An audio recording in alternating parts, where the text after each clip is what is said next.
searching for answers. Here are today's top stories. It's been over 24 hours. And the local news. What we see are a lot of things that are going on the earth. This is Art of Heaven News Talk. Broadcasting live from WHPC Studios in Garden City, New York. This is Art of Heaven News Talk, where we deliver global, national, and local news through the lens of faith, often comparing stories to Scripture. I'm your host, Johnny Brummett, and joining me today are my co-hosts, Mark Russick of the Russick Outlook YouTube channel, certified mental health first aid trainer Carol Duty, and retired law enforcement Mike Duty. If you want to join the conversation, lines are open at 516-572-7440. It's 516-572-7440. How's it going, guys? Hey. And Carol, how are you? I'm good. How are you, Johnny? Good to be here. Great. We're going to jump right into some heartbreaking news that happened this past week. It's actually a number of events that occurred in Haiti. Over this past weekend, armed guards overthrew 2 Haitian prisons, one of which is the country's largest, releasing almost all of the estimated 4,000 inmates. Reports say these gangs are massacring people indiscriminately. And so Haitian authorities ordered a nighttime curfew, but the story does not end there, sadly.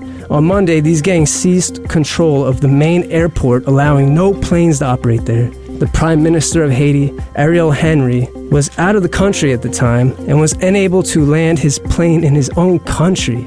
And reports are saying that the Dominican Republic denied the plane from landing there. They shut down all planes from Haiti, and he landed in Puerto Rico. So he was locked out of his own country.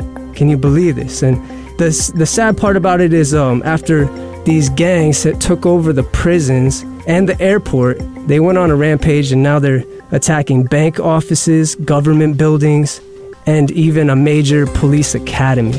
Now, this story is personally heartbreaking to me because I have nothing but good things to say about the Haitian community. I mean, they've shown me so much love. I find the Haitian people so kind, loving, respectful, and that's just my experience with the Haitian community. So it's hard for me to grapple what's going on over there. This country is out of control right now. Absolutely. You know, I just kind of want to frame something, if you will, because I've always thought about, in light of what's happening there today, we've seen a number of atrocities over the years. You can go back to the earthquake in I think it was around 2010. But it's been an oppressed island. And when I looked at the history of the country, in the late 18th century, it was a bustling economy. It was a French-owned colony or French-governed colony. They were producing more sugar, coffee for the Americas, for Europe, up to 40%. It was bustling. And whether you want to call this coincidence or not, it wound up going into a class system, if you will, between race relations, the Europeans and whatnot. And in order to get out of that, a number of people in the island, led by somebody named Boukman, invoked the religion of Voodoo, which stems from voodoo. And they started having spiritual ceremonies, and tradition has it, or rumors have it, whatever, but it has been documented that they made pacts with the devils to rid themselves of the French and what they would call the colonialists at that time. And since right around that time, early 1800s, this has not been a prosperous or well-to-do island. And you think about all the neighboring islands in the Caribbean. Man, I don't know if that's coincidence or not, but they are the first independent Black republic. These people have fight in their blood, the good fight, I believe, and it turned that direction. Sad to say. Yeah, but I mean, you know, we're also talking about faith here and the importance of our faith in Christ. You know, it really goes back to the old adage of you make a deal with the devil, what can happen? Wow. Yeah, and particularly as, you know, Christians with faith, right, we do have somewhat of a moral code, right? So what's going on down there and listening to what the leader of this revolt is, you know, putting out there is fear and terror and talking about genocide. And so, for me, I immediately go through to the mental health of the people, not only there, it's well documented the type of trauma that comes out of war, not just for today, but for years to come. Food deprivation, homelessness, people not even being able to walk the street of their local neighborhood. And again, not just folks there, but folks here on Long Island, where we go to church, where we work. Really we need to keep, what do we do, right? What can we do? And I think of, Exodus 4:2, when God said to Moses, what's in your hand, right? Because Moses was going to lead these people, and Moses I'm not equipped to do this. Like, who am I? And sometimes I could, sit in my house here and go, what could I do? Well, I can pray, and I can lean into the folks that are here and ask them, are you okay? Maybe someone I know is from Haiti, maybe a family member still in Haiti, and that weighs on our minds and affects us physically and emotionally. We have someone who's going to join our call. My niece has been to this country. I'm sure, having been there and having worked with side by side with the Haitians and collaborated with them and loved on them, it's weighing on the minds of people. And as Christians, we can certainly pray.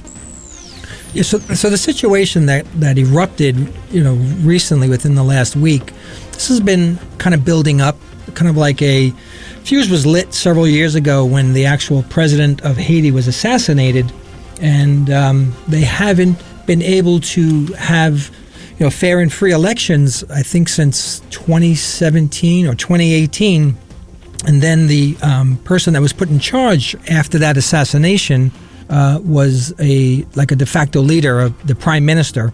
And it just seems like the groups that were looking to take advantage of his absence from the country, these gangs, really, when he left the country, they knew that they could take it over. And, it's a different type of coup here. It's not military. This is basically lawless gangs. And these gangs that used to fight each other are now forming alliances to take over the country of Haiti, but we're not even sure what purpose. I don't believe they want to start a government. Yeah, well, if you want to know the purpose, you got to ask a guy named Barbecue. It looks like this gang leader named Barbecue because he's known for lighting houses on fire with the families in them. Not a nice guy. I saw an interview with him, and he claims that he says that his name came and stemmed from him barbecuing on the street corner as a kid, and everyone called him Jimmy Barbecue. But these days, I think he's known for other terrible acts.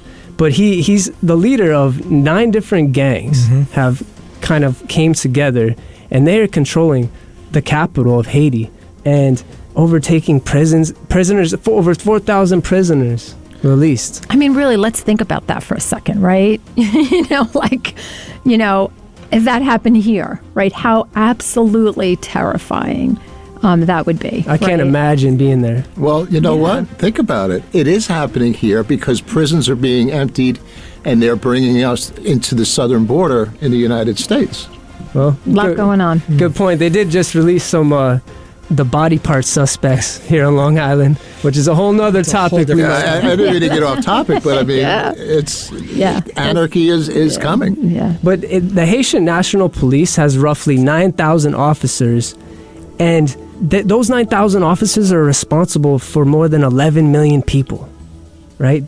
They're overwhelmed and outgunned, to say the least. Yeah, you can't. Those kind of numbers, those kind of odds, it has to just breed chaos. Yeah. So we have somebody on the line who has some experience in Haiti. Let's get this caller on the line. Where are you from? What's your name? Hey, my name's Kara Tipton, and I am calling from Houston, Texas. Awesome, Kara. So it sounds like you've been to Haiti a number of times? I've only been there once, and it was in 2017, but I worked for an organization that had a mission of ending global poverty by creating business opportunities, basically, for people to work their way out of poverty, and that's what brought me to Haiti in 2017. We visited they call it an artisan group, so basically it's a a place where men and women can work, and they have childcare on site because that's a big problem. Usually work environments aren't safe. People can't bring their kids. They have to pay for their kids to go to school. And if they're not working, they can afford that, obviously. So it's kind of just like a place to give people a hand to start making an income and feeling good about themselves and make some changes in their life. Wow. So what was your experience like there? Yeah, it was.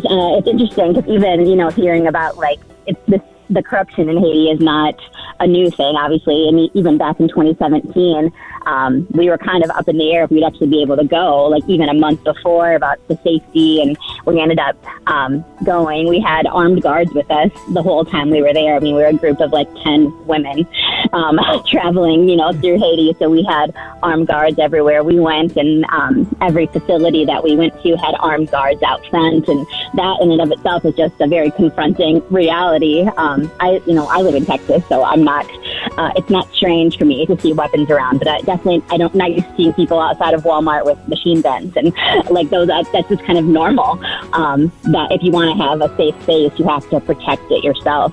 And to that end, I can understand how a country, falls into this hole of just whoever has the most weapons and is least scared to use them to exercise their power. I mean, you're just going to have constant gang warfare.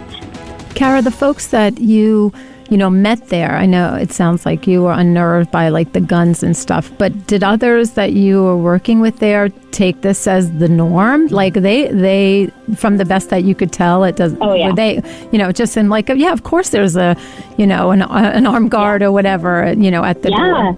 They were blessed by it. I mean, that's why. Yeah, that's a really good point. They knew they were safe there. They're maybe 2 months before we had arrived. Someone who was working, they had a little cafe there that the workers would use, but also people could come in off the street and have lunch or coffee or something. And the cafe worker was robbed at gunpoint, and actually he was shot in the head just 2 months before we were there. And he, praise God, totally a miracle. He survived, which is just crazy in and of itself. But hearing that story and knowing that they increased security at that point. But when you're inside the facility, you feel safe. Not everyone can afford security like that. You really want to be in a place and bring your children to a place where you know that you're safe. And they knew how fortunate they were to have the opportunity they did. And in fact, the owner, the person who started this facility, she lives in Florida now. She had to move out of Haiti about 3 years ago because it just wasn't safe for her and her children to be there anymore. But she said every day she had people lined up around the block begging for a job. And, it was people wanted to be there working. Wow. Well, the U.S. Embassy is halting all flights into Haiti. So with people that do work like you do, I mean, where do we go next? They can't even get help. Right. Yeah, no, I mean, wow, I wish I had the solution to that. I don't know. It is government corruption at its finest. And I remember they were telling us a story when we were there that a woman had given birth and at home, which is all totally normal, but she needed medical attention because there was some excessive bleeding, and they don't have the kind of infrastructure we have. You just call an ambulance, so they're all private companies. But where this woman worked there was a turf war in that area, and so none of the ambulances were willing to come get her because it was either dangerous for them or they would be threatened by whoever was trying to take ownership of that area. And the woman actually died, not because there weren't people available to take her, but nobody was willing to go up against the gangs that were there at the time. I think, and that was 2017, imagining what's going on now. Support we really take for granted, for sure. You know, we don't even think about these things. Correct me if I'm wrong, but you're painting a picture where I would think that a great deal of the people lose hope in the situation. And, I can't think of anything worse than that with, them kind of relegating themselves to, this is the life that I have. But you can understand why somebody would join a gang then, because that is their only offer of hope. If they're starving to death, I mean, there's an orphan crisis in Haiti. Like people, like most orphans, like quote unquote orphans in Haiti, actually have one or two living parents who willingly give them up in hopes of a better life. Right. Of course, most of the orphanages are also corrupt, but you can understand people growing up, they've given their children away, they have nothing to eat, they have no job. A gang is going to offer them some level of safety or some level of hope. You can understand why people would go that direction. Yeah, psychologically, people need to feel part of a community or a sense of belonging, right? So if everything around you is disintegrating and these gangs are coming into power and it looks like, that there's going to be a change, or they can belong, or they're needed. They're needed to fight this fight. Psychologically, it's human, our DNA, to want to belong to something. And unfortunately, sometimes it's the wrong thing. I think when people have lost hope, then they do lean on those gangs for almost like a modicum of safety. If they're with the gang, if the gangs are against them and they are now with the gang, that's one less threat that they have to worry about. That's a great point. Yep. So it's unfortunately it becomes an easier choice to make.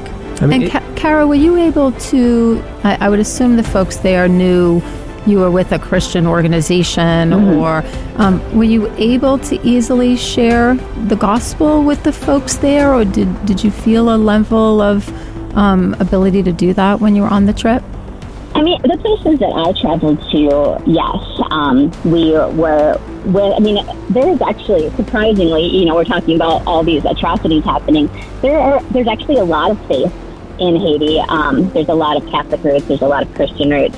Of course, there's also a lot of like voodoo and devil worship and stuff too. There's just kind of all this spirituality. People are looking to a higher power to help because there is no human power that can save them. And I guess, going back to the question of what do we do? That's the answer right there, isn't it? It's like the one true source of hope is in Christ. And I did find that the people that I talked to that had learned to hope for something, it was all rooted in Jesus.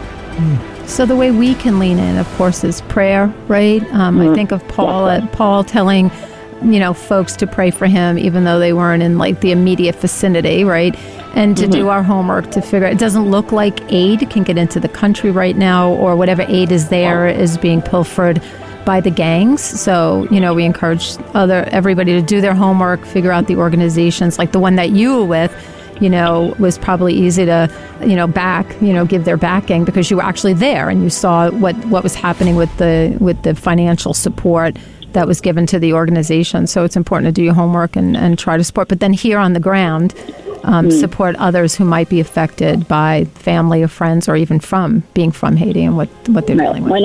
I can't emphasize that enough. I think it was crazy what I saw as far as groups that are supposed to be charities, that are supposed to be helping people, that actually were very corrupt themselves. So there are, I know there's still the group that I worked with, it was called Papillon, and they have a wholesale warehouse in Haiti that if they can get shipments out, or you can, there are things that you can do, but you have to be really careful who you're supporting. Do your research. Go with a first-hand account, somebody that knows this is legit. All right, so I'm saying pray for Haiti. Yes, we need that meme hashtag going around more than ever. And I'm a man of faith, right? But I personally, I want to wage war against this gang. I'm sorry. Mike, as a law enforcement background, what do you say? Like, something's got to be done, because let me point out here. All right, they're concerned about judges, prosecutors, victims, attorneys, because of all these inmates were released from the prisons. Now, even this gang leader, Barbecue, said his goal is to capture Haiti's police chief and government ministers, and preventing the prime minister from returning, which he's successful as of now. So what are we going to do? What do we got to do something. So back in 2013, 2014, I happened to be working in an area that was a large Caribbean American population, and some of the police officers that I worked with were of Haitian background, Creole speaking, and the NYPD actually sent, I believe it was 70 police officers there to train up the Haitian police force in, from patrol to investigations. And these officers would come back after, I think there was 10 deployments, and then the officers came back, and of course, you're speaking with them, and they're outgunned, and they're out. If things aren't being really monitored there, it's very easily, because of the corruption, it's very easy that once the kind of eyes that are on them step away, that it just falls back into the way it was. At this point, there's no corruption, it looks like. There's no leadership, there's no government at all. Like, it's just these gangs as of right now. And these gangs, we hear gangs here and you hear the stories, but there, they will target families of police or lawyers or the judges. It's not just the person in authority has to worry. They'll go to work, and literally these gangs will wipe out their whole family in the middle of the night and make a spectacle of it.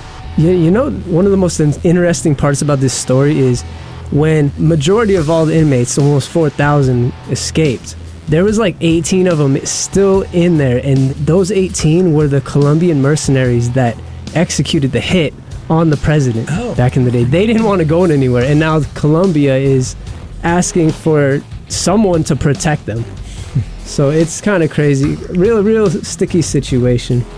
It's total anarchy, and it's so hard to come up. I don't think there's a single solution. Certainly begins with get on your knees and pray, and find out how you can get involved. But I would say this, doing what we're doing, hopefully bringing awareness to it, talking about it, bringing it out in motion for those people who might be listening to Art of Heaven News Talk. We're going to ask you to pray, see what you can do, see how you can get involved. That's a great point. And this is Art of Heaven News Talk, and you can always call us up at 516-572-7440. I'm here with Mike Duty, Carol Duty, and Mark Russick. I'm your host, Johnny Brummett. So there's got to be some good in the world. There's a lot of good in the world, but there's a lot of evil in the world. Well, I think we need to focus on it's International Women's Day. Is it? That brings a lot of good into the world. Absolutely. For sure. Yes. For sure. And Carol Duty is in here representing. Oh my goodness. The weight of it all. That's great. That's great. So be nice and champion the women in your life today. Absolutely. And I would just add, for the church, thank God for the women, because honestly, a lot of the women are standing up and holding churches up because men aren't doing their role. Mm-hmm. Mm-hmm. So last night we had a State of the Union address by President Biden. Yes, we did. Okay, so he did go over a lot of stuff. He covered all the topics, women's rights and the IVF and the Roe versus Wade overturned. He addressed all that. He did a decent job for the guy, I have to admit. What do you think, Mike?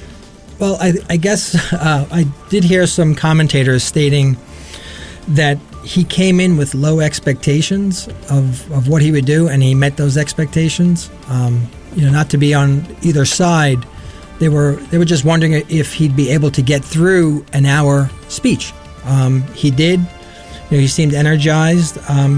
I'm not so sure that it was the typical State of the Union, address. It seemed to be much more political in nature. He did. He took some shots at his predecessor. Yes, and there's a time for that. But if you're speaking to the nation, you should be lifting us up as a nation and unifying. And I didn't get that from the speech. He talked a lot about Russia and Ukraine, actually. He started his speech off. He did, but he also omitted the greatest sponsor of terrorism today, which is Iran. Mm-hmm. Didn't just glossed right over it, and that's at the core of a lot of what our problems are today in the world. Tied in with Russia, what we're seeing in the Red Sea, what we're seeing near Israel. We have American hostages still in Gaza. Didn't mention any of that. I was actually in the Plainview area yesterday, stopping off at a store, and it kind of surprised me. There was posters in the windows that there were people from Plainview that are still hostages in Gaza.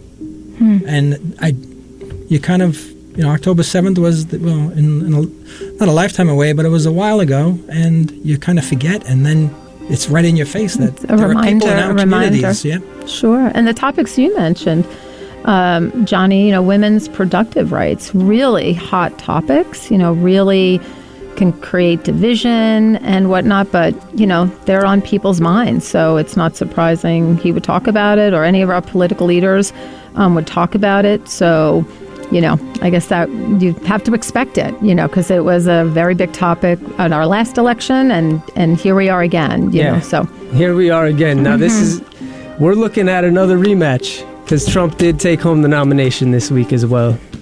And it's going to be a whole Biden-Trump rematch. So, and anything can be overturned at this point. It can go back, forth, and that's probably what it's going to do, because this is America. This is the United States. Yes. Right? We have checks and balances, and it seems to be working. In comparison to what we were speaking to earlier in Haiti, that there's pretty much no government, I guess we should be grateful for that we have the government that we have, and that we have these opportunities to do this peacefully and transition peacefully. Absolutely. Well said. For sure. Well, we got to pray for Haiti. Continue. Prayer warriors, step up, because we need to put our hands to Haiti right now and pray for those people. There's innocent civilians there, afraid to probably go outside.